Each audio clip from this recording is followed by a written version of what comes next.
Ang Guti Sapphire Ornamental Tarantula ay isang arboreal tarantula o nabubuhay sa mga kahoy. Ang species na ito ay unang inilarawan noong 1899 sa bayan ng Guti sa India, kung saan nagmula ang karaniwang pangalan.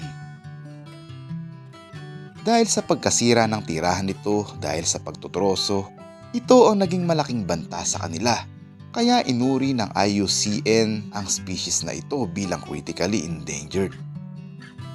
Dahil sa maliwanag na asul na kulay at kakaibang pattern ng tarantula na ito ay lubos na hinahangad ng mga hobbyist na naghihikayat sa maraming breeders na patuloy na panatilihin at palahiin ang species na ito.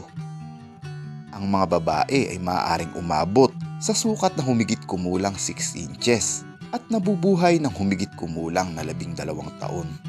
Habang ang mga lalaki ay mas maliit ng kaunti at nabubuhay lamang sa loob ng 4 na taon.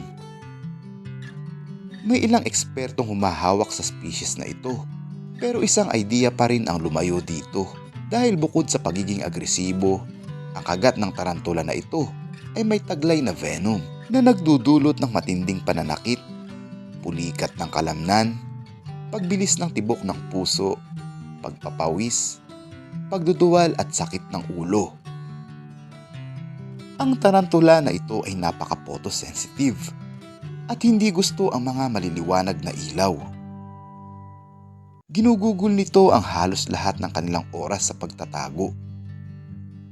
Nakikipagsapalaran lamang ito upang manghunting ng crickets, moths at grasshoppers na makakain nila.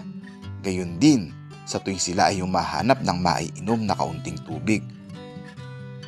Ang mga ito ay matapang at adaptable kung sila ay nasa tamang kapaligiran.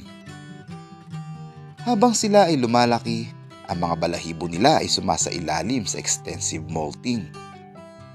Natatanggal ang balahibo nito sa linings ng kanilang bibig, respiratory organs at sexual organs. At kadalasang gumugugol ng ilang araw o linggo, depende sa size nito, bago ito bumalik.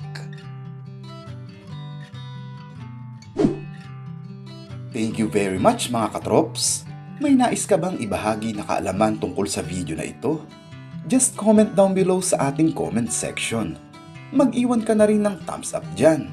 At kung bago ka pa lang sa channel na ito o kung hindi ka pa nakakapag-subscribe, i-click lang ang subscribe and bell notification para lagi kang updated sa mga susunod pa nating mga videos na i-upload.